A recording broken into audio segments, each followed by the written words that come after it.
이 시간 함께 보실 하나님 말씀입니다. 에베소서 5장 1절에서 7절까지 말씀을 함께 봉독하도록 하겠습니다. 교독하시고 제가 먼저 읽겠습니다. 그러므로 사랑을 받는 자녀같이 너희는 하나님을 본받는 자가 되고 그리스도께서 너희를 사랑하신 것 같이 너희도 사랑 가운데서 행하라. 그는 우리를 위하여 자신을 버리사 향기로운 제물과 희생 제물로 하나님께 드리셨느니라. 음행과 온갖 더러운 것과 탐욕은 너희 중에서 그 이름조차도 부르지 말라. 이는 성도에게 마땅한 바니라. 유추함과 어리석은 말이나 희롱의 말이 마땅하지 아니하니 오히려 감사하는 말을 하라. 너희도 정녕 이것을 알거니와 음행하는 자나 더러운 자나 탐하는 자 곧 우상 숭배자는 다 그리스도와 하나님의 나라에서 기업을 얻지 못하리니 누구든지 헛된 말로 너희를 속이지 못하게 하라. 이로 말미암아 하나님의 진노가 불순종의 아들들에게 임하나니. 함께 읽겠습니다. 그러므로 그들과 함께하는 자가 되지 말라. 아멘. 우리는 지난 몇 주간에 걸쳐서 에베소서 4장 말씀을 함께 묵상을 했습니다. 어떤 주제가 생각이 나십니까? 먼저 첫 번째로 우리는 주 안에서 하나입니다. 또 두 번째로 하나님의 교회는 그리스도의 장성한 분량만큼 계속 자라나고 성장해야 됩니다. 또 주님의 몸을 이루는 저와 여러분들 한 명 한 명의 성도들은 옛 사람을 벗어버리고 새 사람을 입어야 됩니다. 특별히 옛 사람을 벗어버리고 새 사람을 입게 되는 좋은 방법 중에 하나가 우리의 언어 생활에 성령님이 근심하지 않게 하는 경건한 언어 생활을 하는 것입니다. 이러한 내용들을 우리가 지금까지 살펴보았습니다. 자, 이제 오늘부터 에베소서 5장 말씀으로 넘어갑니다. 이제 5장 말씀으로 넘어가서 내용적으로 연결이 되어 있죠.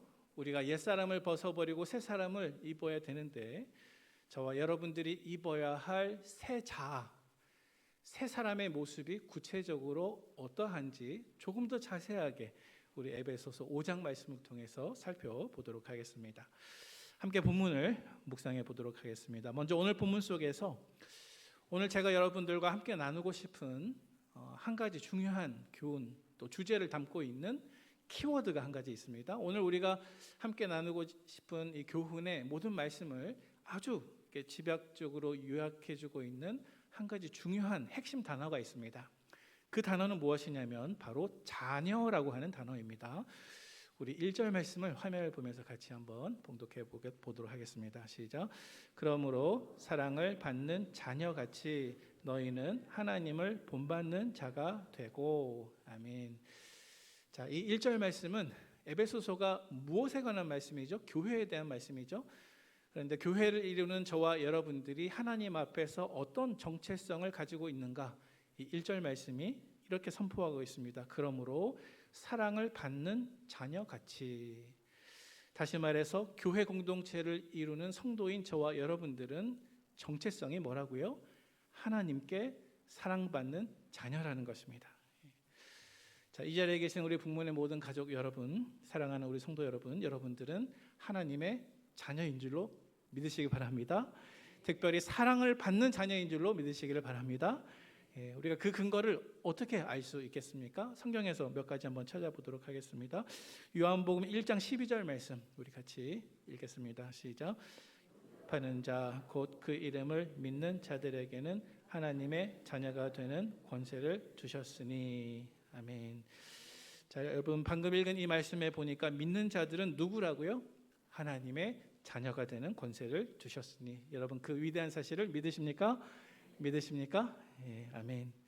자, 두 번째로 우리가 하나님의 자녀일 뿐만이 아니라 하나님께 사랑을 많이 받는 자녀라는 사실을 가르쳐주는 유명한 구절이 있습니다. 요한복음 3장 16절 말씀 우리 같이 읽겠습니다. 시작. 하나님이 세상을 이처럼 사랑하사 독생자를 주셨으니 이는 그를 믿는 자마다 멸망하지 않고 영생을 얻게 하려 하심이라. 아멘. 네.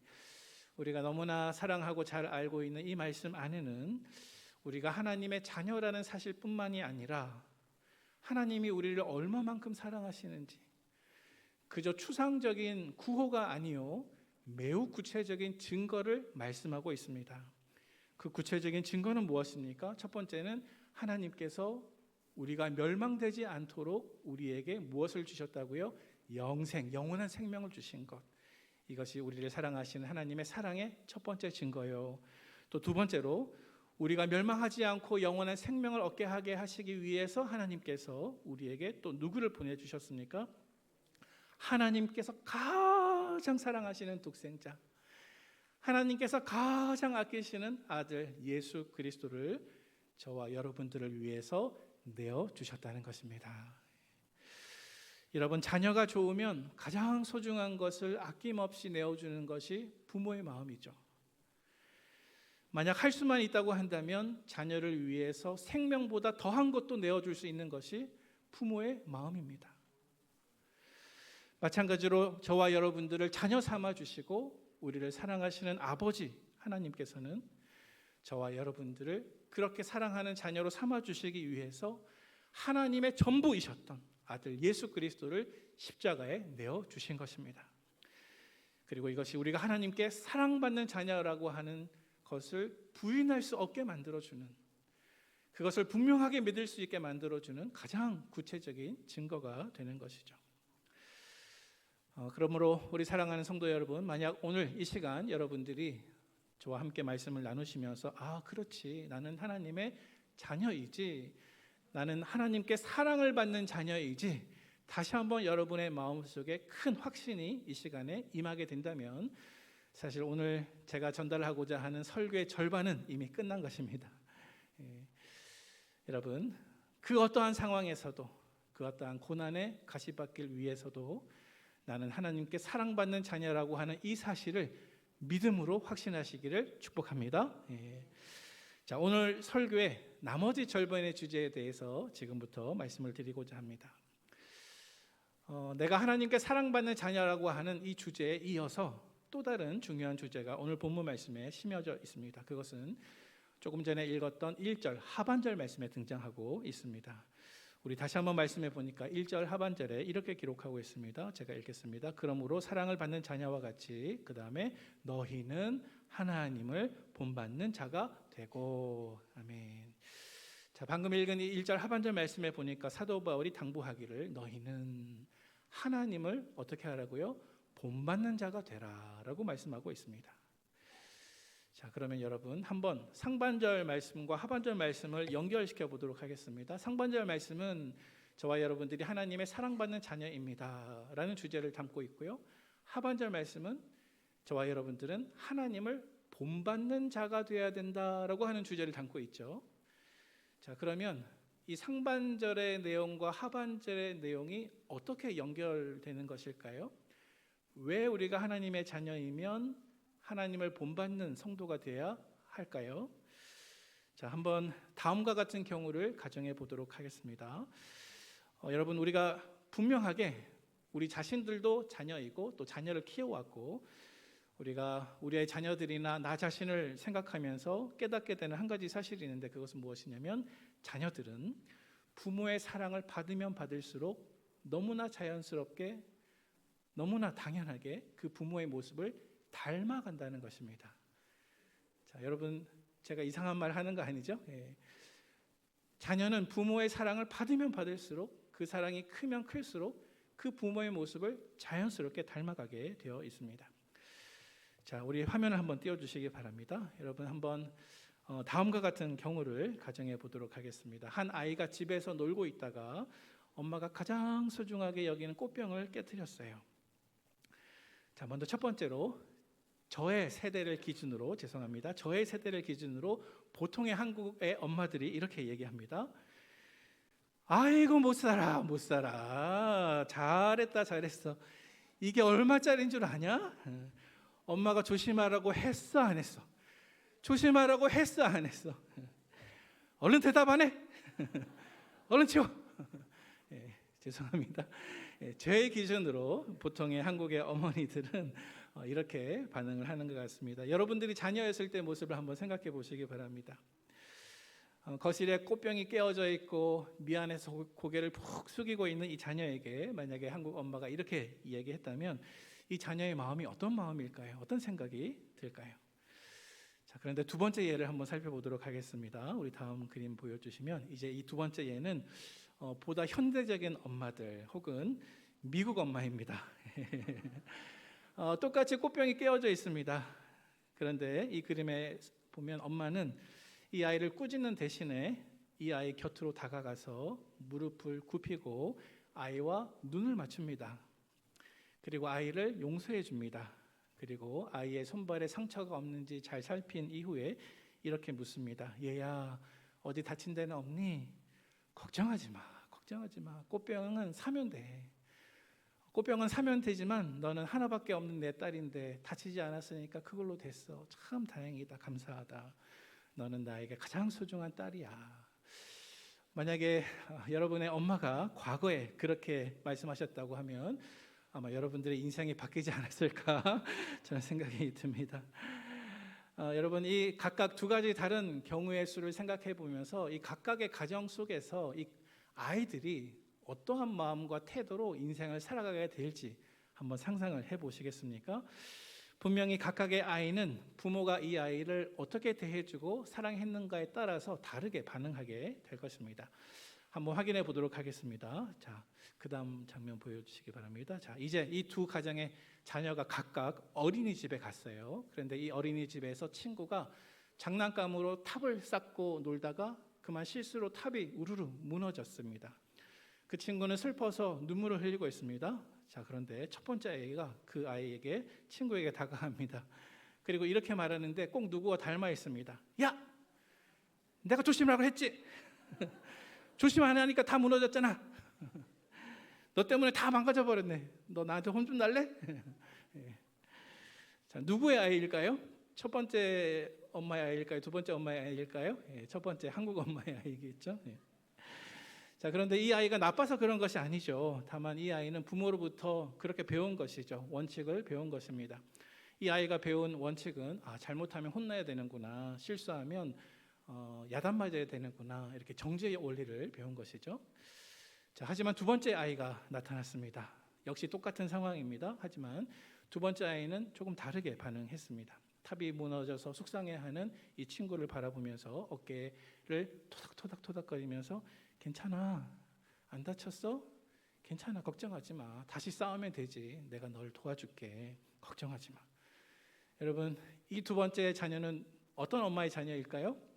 두 번째 미국 엄마의 자녀인 것 같습니다. 자, 이 아이가 이렇게 자연스럽게 반응했던 이유가 무엇입니까? 그것은 자기를 사랑해준 엄마에게 배운 것이죠. 노력하고 애써서 그런 것이 아니라 자연스럽게 따라가게 되고 본받게 된 것이죠. 왜냐하면 그 엄마가 이 아이를 이렇게 사랑해 주었기 때문인 것입니다. 자, 다시 한번 오늘 본문 말씀으로 돌아와서 우리 1절 말씀을 다시 한번 읽어보도록 하겠습니다. 읽겠습니다. 시작. 그러므로 사랑을 받는 자녀같이 너희는 하나님을 본받는 자가 되고. 아멘. 자, 여러분, 이 말씀이 무슨 뜻일까요? 무엇을 말씀하고 있을까요? 만약 저와 여러분들이 하나님께 풍성한 사랑을 받는 자녀라고 한다면 저와 여러분들은 애쓰지 않아도, 노력하지 않아도 그저 자연스럽게, 그저 본능적으로 우리를 사랑하는 그 아버지의 모습을 나도 닮아갈 수 있다는 말씀입니다. 여러분, 성경이 우리에게 가르쳐주는 순종의 원리가 있습니다. 성경이 저와 여러분들에게 순종에 대해서 어떻게 가르쳐 주는지 아세요? 여러분, 기독교적인 순종은요, 결코 이것이 옳으니까 반드시 해야 돼, 저것이 의로운 것이니까 묻지도 따지지도 말고 반드시 지켜, 이것이 아닙니다. 기독교적인 순종은 만약 내가 하나님을 사랑하는 자녀라고 한다면 나는 이미 하나님께 그 사랑을 받았습니다. 이미 하나님의 은혜를 경험했습니다. 따라서 나는 나를 그토록 사랑하시는 아버지 하나님을 자연스럽게 닮아가면서 자연스럽게 순종한다고 하는 것이 성경적인 순종의 가르침인 것입니다. 자, 따라서 기독교의 순종은 결코 율법적인 의무가 아니라 사랑의 관계입니다. 의무가 아니라 무엇이라고요? 사랑의 관계입니다. 따라서 사랑하는 우리 성도 여러분, 저와 여러분들이 정말로 하나님의 사랑을 받는 자녀라고 한다면 우리에게 이미 충분한 크신 사랑을 보여주신 그 아버지의 모습을 따라서 그 아버지를 닮아가고 따라가고 쫓아갈 수 있는 우리의 신앙생활 되시기를 축복합니다. 자, 그런데 만약에 우리가 이렇게 우리를 사랑하시는 아버지를 닮아가고자 한다면 우리에게 표대가 필요해요. 기준점이 필요합니다. 무엇을 기준으로 이것이 하나님께서 원하시는 것인가 아닌가를 알 수 있는 그 기준점이 필요하다는 것이죠. 저와 여러분들이 하나님 아버지를 닮아가기 위하여서 놓치지 말아야 할 한 가지 기준이 있는데 그것은 바로 하나님께서 우리를 어떻게 사랑하셨는가를 끝까지 바라보는 것입니다. 저와 여러분들이 하나님이 나를 어떻게 사랑하셨는지를 끝까지 바라보아야만 그 기준대로 우리가 살 수가 있습니다. 자, 그런데 여러분, 저와 여러분들에게 그 기준을 보다 더 쉽게 알려주신 한 분이 계십니다. 그분은 바로 하나님의 독생자 예수 그리스도이십니다. 여러분, 예수님은 저와 여러분들에게 하나님을 닮아가는 삶이 무엇인가 명확한 기준을 알려주신 분이십니다. 참 하나님이신 예수님께서는 인간의 몸을 입고 이 땅에 오셨습니다. 그리고 보이지 않는 하나님의 성품을 우리에게 보이는 방법으로, 우리가 만질 수 있는 방법으로 잘 알려주신 분이 바로 예수 그리스도이십니다. 자, 오늘 본문의 2절 말씀을 같이 한번 봉독해 보도록 하겠습니다. 시작. 그리스도께서 너희를 사랑하신 것 같이 너희도 사랑 가운데서 행하라. 그는 우리를 위하여 자신을 버리사 향기로운 제물과 희생 제물로 하나님께 드리셨느니라. 아멘. 자, 여러분, 방금 읽은 이 말씀 속에서 아버지 하나님의 모습을 정확하게 보여주시는 예수님의 세 가지 기준이 나타나고 있습니다. 자, 그 세 가지 기준이 우리 자료 화면 한번 보여주시기 바랍니다. 자, 첫 번째로 사랑의 원칙, 두 번째로는 자기 희생의 원칙, 또 세 번째로는 하나님의 기쁨이 되는 원칙입니다. 우리 다시 한번 복습해 보겠습니다. 첫 번째는 무슨 원칙입니까? 사랑의 원칙. 두 번째는요, 자기 희생의 원칙. 세 번째는 하나님의 기쁨이 되는 원칙. 여러분, 오늘 이 설교가 끝나기 전에 저 세 가지를 마음속에 잘 기억하시기 바랍니다. 그래야 우리가 그 원칙대로 성도의 삶을 살아갈 수가 있기 때문입니다. 우리 한 가지씩 살펴보도록 하겠습니다. 먼저 첫 번째는 사랑의 원칙입니다. 자, 사랑의 원칙의 근거가 되는 말씀이 오늘 보면 2절 말씀 속에서 이런 구절입니다. 그리스도께서 너희를 사랑하신 것 같이 너희도 사랑 가운데서 행하라. 말 그대로 사랑의 원칙이죠. 그리스도께서 너희를 사랑하신 것 같이 너희도 사랑 가운데서 행하라. 여러분, 예수님께서 우리에게 보여주신 하나님의 성품 가운데 가장 큰 성품 가운데 하나는 바로 무엇보다도 하나님은 사랑이시라는 사실입니다. 그리고 하나님의 사랑은 저와 여러분들에게 대해서 조건이 없는 사랑입니다. 여러분, 이 세상에서 우리가 발견하는 사랑은 늘 조건적입니다. 네가 나한테 잘해주면 나도 너한테 잘해줄게. 네가 내 사랑을 받을 수 있는 자격이 있으면 내가 너를 사랑해줄게. 이러한 조건이 늘 달라붙는 것이 이 세상의 사랑입니다. 그러나 여러분, 하나님의 사랑에는 조건이 없는 줄로 믿으시기를 바랍니다. 우리가 아직 죄인 되었을 때, 내가 하나님께로부터 멀리 떠나 있을 때에도 하나님은 먼저 우리를 사랑해 주셨습니다. 아무런 조건이 없습니다. 우리 그 증거가 되는 말씀을 한번 읽어보도록 하겠습니다. 요한일서 4장 19절 말씀 시작. 우리가 사랑함은 그가 먼저 우리를 사랑하셨음이라. 아멘. 네. 따라서 여러분, 예수님의 하나님의 자녀로서의 세 가지 원칙 가운데 첫 번째 원칙, 사랑의 원칙을 기억하시기를 바랍니다. 자, 두 번째로 예수님께서 오늘 본문 말씀 속에서 우리에게 보여주신 하나님의 자녀의 삶의 두 번째 원칙은 바로 자기 희생의 원칙입니다. 어떤 원칙이라고요?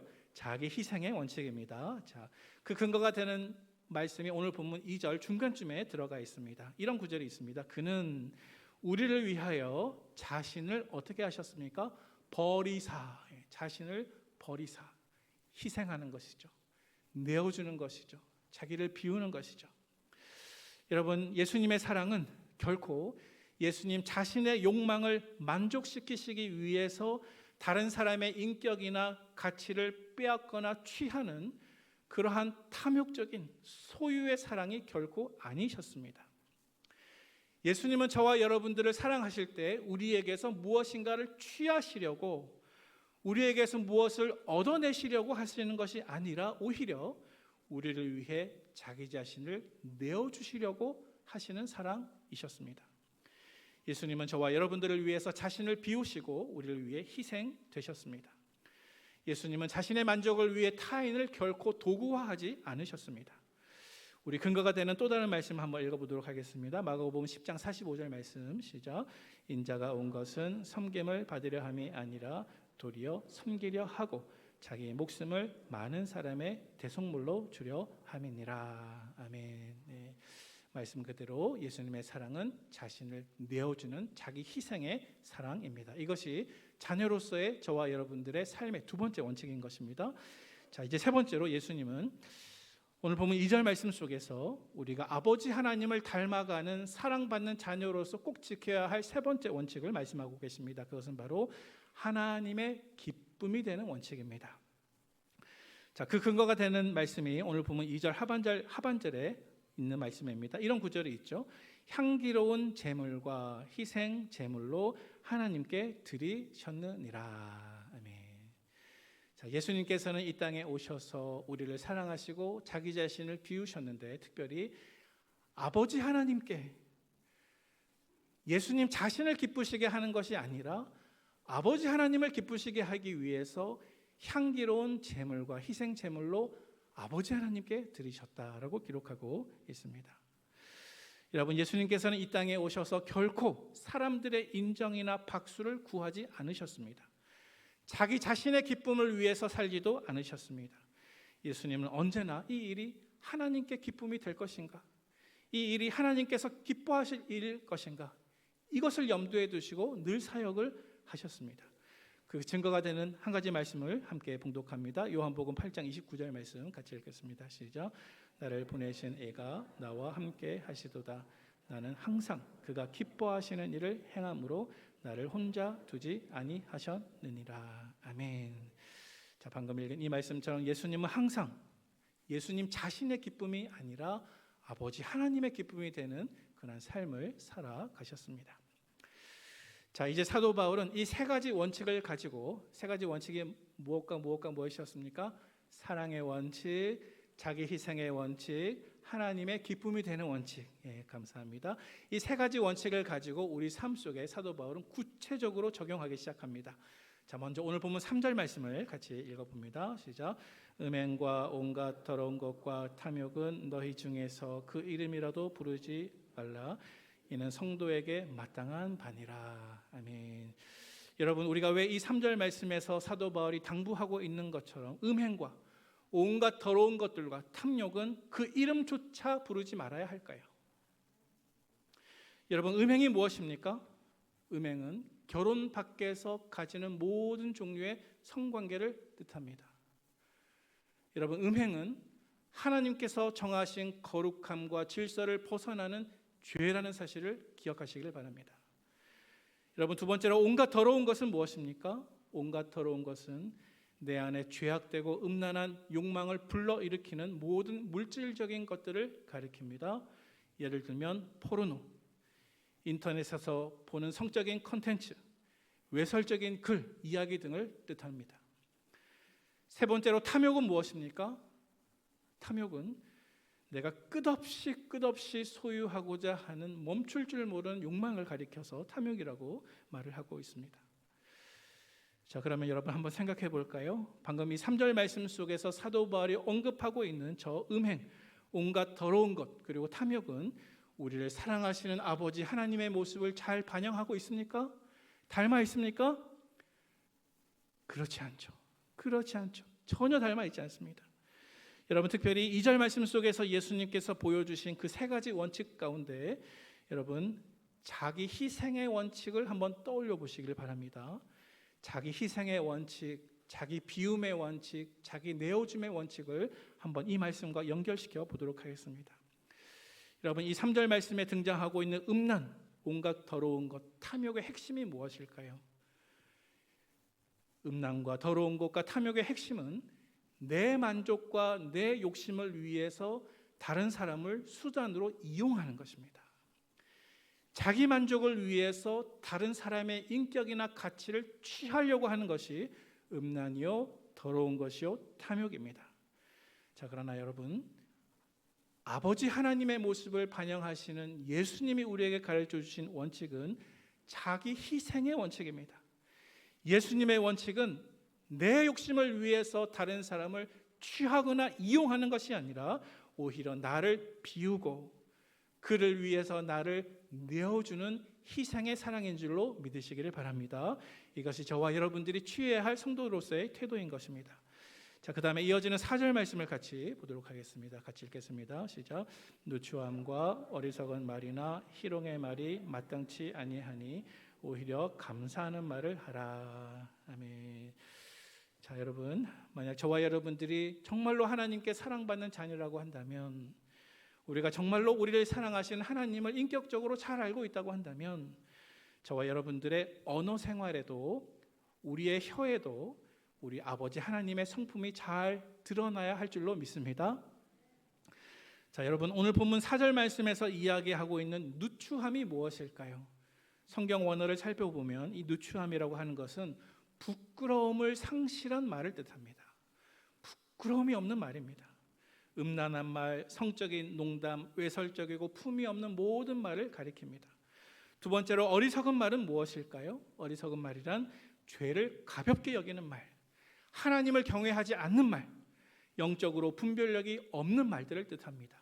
그래서 내가 그 말을 쏟아내어도 아무런 유익이 없고 공허한 모든 말들을 가리켜서 어리석은 말이라고 해석을 할 수 있습니다. 세 번째로는 희롱의 말입니다. 여러분, 희롱의 말이 무엇입니까?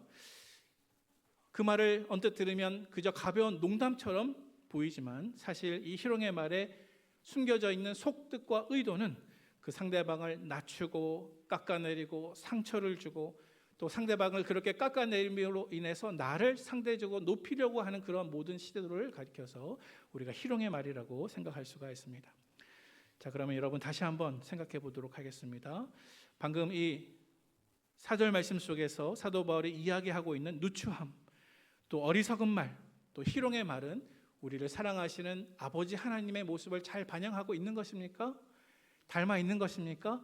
아닙니다. 아닙니다. 전혀 그렇지 않습니다. 이러한 모습은 아버지 하나님의 모습과 전혀 상관이 없습니다. 특별히 예수님께서 2절 말씀에서 보여주신 세 가지 자녀의 삶의 원칙 가운데 여러분, 이번에는 사랑의 원칙을 한번 떠올려 보시기 바랍니다. 사랑의 원칙. 이 사랑의 원칙을 이 4절 말씀과 한번 연결시켜 보시기를 바랍니다. 여러분, 예수님께서 우리에게 보여주신 사랑의 원칙은 조건이 없습니다. 상대방이 연약해도 약해도 실수해도 조건이 없습니다. 예수님이 보여주신 사랑의 원칙은 그저 상대방을 믿어주고 세워주고 넘어지면 조건 없이 그를 세워주고 받아주고 인정해주는 사랑이 바로 예수님이 우리에게 보여주시는 사랑입니다. 여러분, 예수님은 그 어떤 때에도 우리는 연약하지만 우리의 연약한 모습을 보시면서 어리석구나, 비웃으시거나 조롱하시거나 깎아내리시지 않습니다. 예수님은 저와 여러분들을 바라보실 때 늘 격려하시고 늘 세워주시는 사랑의 예수님이십니다. 자, 따라서 여러분, 우리를 사랑하시는 하나님을 닮아 있는 성도들의 입술에는 이러한 음란한 말이나 누추한 말이나 어리석은 말이나 희롱의 말 대신 무엇이 마땅하다고 4절 하반절 말씀에서 기록하고 있습니까? 감사하는 말을 하라. 감사하는 말을 하라. 우리 성도들의 입술 속에는 더러움이나 어리석음이나 희롱이 아니라 감사로 채워져야 함을 믿으시기를 바랍니다. 우리 마지막으로 오늘 본문 5절 말씀 함께 읽어보도록 하겠습니다. 5절입니다. 시작. 너희도 정녕 이것을 알거니와 음행하는 자나 더러운 자나 탐하는 자 곧 우상 숭배자는 다 그리스도와 하나님의 나라에서 기업을 얻지 못하리니. 아멘. 자, 방금 읽은 이 5절 말씀을 자세히 보시면 우리가 조금 전에 인용했던 3절 말씀에 등장하는 내용이 다시 한번 반복되는 것처럼 보입니다. 그래서 마치 3절 말씀에서처럼 음행하는 자, 더러운 자, 탐하는 자를 다시 한번 순서대로 나열을 하고 있습니다. 그러나 여러분, 이것은 단순한 반복이 아닙니다. 사도 바울의 의도는 사실 이 죄악들이 얼마나 심각한 죄악인지 다시 한번 저와 여러분들에게 강조하기 위함입니다. 자, 그래서 3절 말씀에 보니까 음행과 온갖 더러운 것과 탐욕은 그 이름조차도 부르지 마라. 이것이 3절 말씀의 내용이었죠. 자, 그런데 이제 5절 말씀에 이르게 되면 음행하는 자, 더러운 자, 탐하는 자는 그 죄를 짓게 되면 어떤 결과를 만나게 되는지 이 5절 말씀이 새로운 정보를 우리에게 말씀하고 있습니다. 우리 5절 하반절 말씀 눈으로 한번 보시기 바랍니다. 여러분, 음행하는 자, 또 더러운 자, 탐하는 자는 그 결과로 어떤 일을 만나게 됩니까? 다 그리스도와 하나님의 나라에서 어떻게 된다고요? 기업을 얻지 못하리니.